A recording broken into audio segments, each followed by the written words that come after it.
বাংলাদেশ ক্রিকেটে আবারও পরিবর্তনের ঝড়। এবার বদলে গেল ওয়ানডে অধিনায়ক। বিশ্বকাপ শুরু হওয়ার 1-1.5 বছরও বাকি নাই। এই সময় বাংলাদেশের ওয়ানডে ক্যাপ্টেন্সি চেঞ্জ আসলে কেন করতে হলো? মেহেদী হাসান মিরাজকে সরিয়ে সেই জায়গায় লিটন দাসকে দায়িত্ব দেয়া হয়েছে। মেহেদী হাসান মিরাজ তার নেতৃত্বে বাংলাদেশ ঘরের মাটিতে পরপর 4টা সিরিজ জেতার পরে শুধুমাত্র জিম্বাবুয়ের সঙ্গে সিরিজটা হারের কারণে কি ক্যাপ্টেন্সিটা হারালেন, নাকি আসলে এই জায়গায় আরো কিছু বিষয় রয়েছে? লিটন দাস ক্যাপ্টেন্সিটা কি আসলে ডিজার্ভ করেন, কতটা, সবকিছু মিলিয়ে একটুখানি আলোচনা করতে চাই। দেখুন, লিটন দাস এখন যখন আমাদের ওয়ানডে ক্যাপ্টেন হয়েছেন, তার মানে হোয়াইট বল ক্রিকেটে বাংলাদেশের একজন ক্যাপ্টেন, টি-20তেও লিটন দাস ক্যাপ্টেন, ওয়ানডেতেও লিটন দাস ক্যাপ্টেন, আর রেড বল ক্রিকেটে আরেকজন ক্যাপ্টেন নাজমুল হোসেন শান্ত সেইখানটাতে। ফলে বাংলাদেশ ক্রিকেট বোর্ড এখানে হোয়াইট বল রেড বল দুই ধরনের ক্রিকেটের ক্ষেত্রে দুই ক্যাপ্টেনের পলিসিতে আসলে গেল। এখন সেই পলিসিতে যাওয়ার ক্ষেত্রে বেশ কিছু প্রশ্নের জায়গা রয়েছে, যে মেহেদী হাসান মিরাজের ক্যাপ্টেন্সি থেকে তাকে আসলে সরানোটা হলো কেন, বা সরানোটা এত জরুরি, প্রয়োজন কি কারণে ছিল? আমরা যদি মিরাজের সময় বাংলাদেশের পারফরমেন্স এবং তার নিজের পারফরমেন্স সঙ্গে লিটন দাস নতুন যে ক্যাপ্টেন করা হয়েছে তার পারফরমেন্সের জায়গাটাও দেখি, তাহলে কি দেখতে পাই? মেহেদী হাসান মিরাজ বাংলাদেশের ওয়ানডে ক্যাপ্টেন হিসাবে স্থায়ীভাবে দায়িত্ব পালন করছেন গত বছর শ্রীলঙ্কার বিপক্ষে সিরিজ থেকে। তার আগে ধরেন তিনি ভারপ্রাপ্ত হিসাবে আফগানিস্তানের বিপক্ষে একটা ম্যাচে ক্যাপ্টেন্সি করেছেন, দল হেরেছে। ওয়েস্ট ইন্ডিজের বিপক্ষে 3টা ম্যাচে ওয়ানডেতে ক্যাপ্টেন্সি করেছেন, 3টাতেই দল হেরেছে। মিরাজ স্থায়ী ক্যাপ্টেন হয়েছেন শ্রীলঙ্কার বিপক্ষে সিরিজ থেকে। শ্রীলঙ্কার সঙ্গে সিরিজ আমরা হেরেছি। আফগানিস্তানের বিপক্ষে অ্যাওয়ে সিরিজে আমরা 3-0 ব্যবধানে হেরেছি। ফলে মিরাজের ক্যাপ্টেন্সির শুরুটা মোটেই ভালো হয়নি, কিন্তু তারপর তিনি দারুণভাবে ঘুরে দাঁড়িয়েছেন দলের পারফরমেন্সের দিক থেকে অন্তত পক্ষে।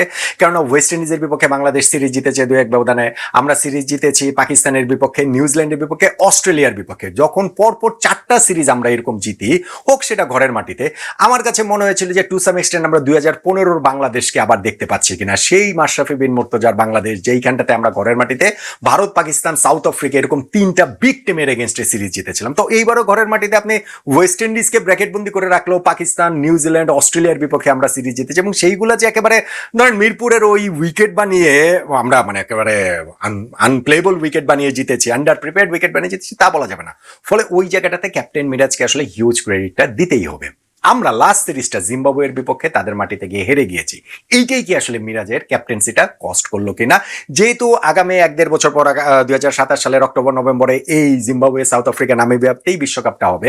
সো এই একটা সিরিজ দেখেই কি আমরা আসলে এই ডিসিশনটা আমরা বা আমাদের ক্রিকেট বোর্ড নিল কি না?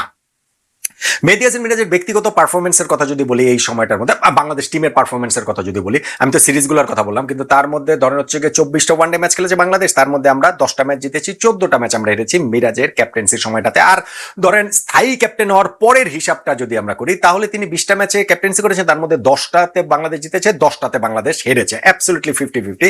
কিন্তু সিরিজের হিসাব যদি আপনারা আবার করেন, তাহলে এই সময় যে আমরা 7টা সিরিজ খেলেছি স্থায়ী ক্যাপ্টেন হওয়ার পর শ্রীলঙ্কার বিপক্ষে সিরিজ থেকে, সেই 7 সিরিজের মধ্যে আমরা 4 সিরিজ জিতেছি, 3 সিরিজ আমরা হেরেছি। ইন্টারেস্টিং হচ্ছে গিয়ে, বা যেটাকে কনসার্নিংও বলতে পারেন, অ্যাওয়েতে আমরা যে 3টা সিরিজ খেলেছি সেই সিরিজগুলোই আমরা হেরেছি, হোমে যেই 4টা সিরিজ খেলেছি আমরা 4টা সিরিজে জিতেছি। ফলে হয়তো বা ক্রিকেট বোর্ডের ভাবনা চিন্তার জায়গায় ওই বিষয়টাও একটুখানি কাজ করছিল। সঙ্গে আপনি এখানটাতে অ্যাড করতে পারেন মিরাজের ব্যক্তিগত পারফরমেন্স। মেহেদী হাসান মিরাজ এই যে 24টা ম্যাচ যে ওয়ানডেতে ক্যাপ্টেন ছিলেন, সব মিলিয়ে আমি বলছি, সেইখানটাতে 21টা ম্যাচে ব্যাটিং করেছেন, 490 রান তিনি করেছেন, অ্যাভারেজ 27, 4টা 50 তিনি করেছেন। কিন্তু সেই 450-র মধ্যে 3টা 50 এসেছে যখন তিনি স্থায়ী ক্যাপ্টেন হন প্রথম 4টা ম্যাচের মধ্যে, আফগানিস্তান, ওয়েস্ট ইন্ডিজ। যখন তিনি স্থায়ী ক্যাপ্টেন হয়েছেন, তারপরে যে 7টা সিরিজের 20টা ম্যাচে দলকে নেতৃত্ব দিয়েছেন, তার মধ্যে একটা মাত্র 50 মিরাজ করেছে। ফলে তার ব্যাটিংটা একটা বিরাট কনসার্ন হয়ে দেখা দিয়েছিল। বোলিং এর ক্ষেত্রে আমি বলতে পারি যে 24 ম্যাচের মধ্যে তিনি 24টা উইকেটই পেয়েছেন, সেইটাও খুব আউটস্ট্যান্ডিং না, কিন্তু খুব খারাপও না।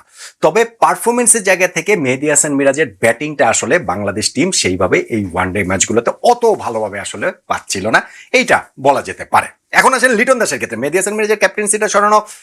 আপনি যদি পারফরমেন্স দেখেন, বাংলাদেশ টিমের পারফরমেন্স দেখেন, হোমে 4টা সিরিজ জিতেছি, সেখানে জাস্ট একটা সিরিজ হারের কারণেই জিম্বাবুয়েতে গিয়ে আমার তাকে হচ্ছে ক্যাপ্টেন্সিকে সরিয়ে দেওয়া, এইটা ধরেন অস্ট্রেলিয়ান ক্রিকেটে ঠিক আছে, এইটা ধরেন ইন্ডিয়ার ক্রিকেটে ঠিক আছে, বাংলাদেশের ক্রিকেটের জন্য কি এইটা আসলে কতটা ঠিক আছে আপনি প্রশ্ন তুলতে পারেন।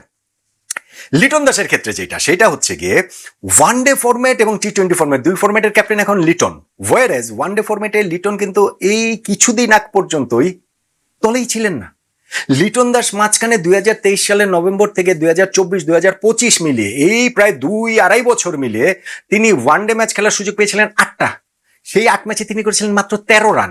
তিনি বাদ পড়েছেন, বিগ টুর্নামেন্ট থেকে বাদ পড়েছেন, সিরিজ থেকে বাদ পড়েছেন, দল থেকে বাদ পড়েছেন, একাদশ থেকে বাদ পড়েছেন। লিটন দাস এইবার যখন তিনি কামব্যাকটা করেছেন, তারপর তার পারফরমেন্স খারাপ না, ঠিক আছে, 9টা ম্যাচ তিনি খেলেছেন, তার মধ্যে 3টা 40s রয়েছে, 2টা তার 50 রয়েছে, ফলে সেই পারফরমেন্স মন্দ না। কিন্তু ধরেন যে জাস্ট কিছুদিন আগে 3-4 মাস আগে যেই ব্যাটসম্যান বাংলাদেশের ওয়ানডে সেটআপেই ছিলেন না, তাকে ওয়ানডে ক্যাপ্টেন করে দেওয়াটা এইটাও কি একটুখানি র্যাশ ডিসিশন হয়ে গেল কিনা, সেই প্রশ্নের জায়গাটাও তোলা যায়। এন্ড অফ দ্য ডে গিয়ে হিসাবটা হচ্ছে গিয়ে মেহেদী হাসান মিরাজের যদি আপনি বাই রেকর্ড যান, ন্যাশনাল টিমে তার নেতৃত্বে বাংলাদেশ টিমের রেজাল্টের হিসাব যদি করেন, তাহলে তাকে এই ক্যাপ্টেন্সি থেকে সরিয়ে দেওয়াটা তাকে একটুখানি আনলাকি বলতে হবে। কিন্তু এট দ্য সেম টাইম মিরাজের কাছ থেকে, প্লেয়ার মিরাজের কাছ থেকে বাংলাদেশ সর্বোচ্চটা পাচ্ছিল না, স্পেশালি তার ব্যাটিং এর জায়গাটাতে।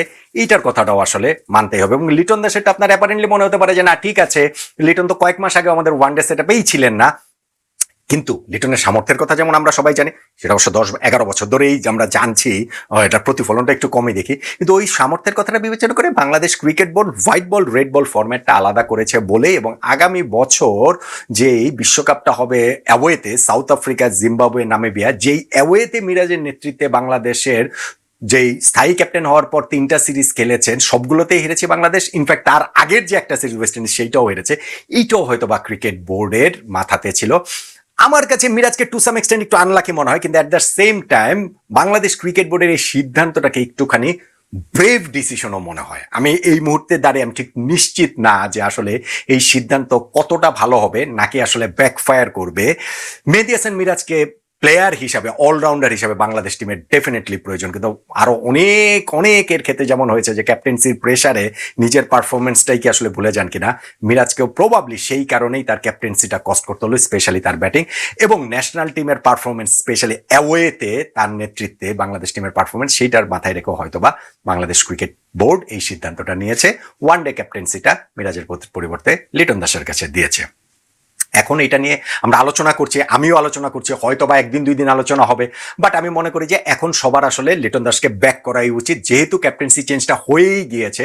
হ্যাঁ, একটা সিরিজ যাক, 2টা সিরিজ যাক, 3টা সিরিজ যাক, তখন যদি আমরা ঠিকঠাক মতো ক্লিক করতে না পারি, তখন এটা নিয়ে কথা বলা যাবে। কিন্তু আমি মনে করি যেহেতু মাত্র ওয়ার্ল্ড কাপের আর কত বেশি দিন তো আর বাকি নাই, এই 15-16 মাস বাকি রয়েছে, এই সময়ে লিটন দাসকে আসলে আমাদের ওয়ানডে ক্যাপ্টেন হিসেবে ব্যাক করা উচিত। কেননা আমাদের টিমটা কিন্তু ওয়ানডে টিম, ভালো টিম, এবং সেই টিমটা 2027 বিশ্বকাপে নতুন ফরম্যাটে নতুনভাবে যেহেতু অনেক কিছু হচ্ছে, সেখানে ভালো করার সামর্থ্য অবশ্যই রাখে।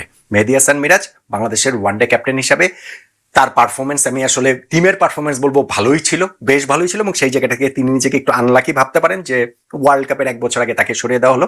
কিন্তু তার ব্যক্তিগত পারফরমেন্স উন্নতির যে জায়গাটা, সেইটা বাংলাদেশ ক্রিকেট টিমের খুব প্রয়োজন, সেটাও আসলে মাথায় রাখতে হবে। এবং লিটন দাসের জন্য অশেষ শুভকামনা জানাচ্ছি যে তার ক্যাপ্টেন্সিতে বাংলাদেশ যেন 2027 বিশ্বকাপে মনে রাখার মতো একটা খুব ভালো রেজাল্ট যেন করতে পারে।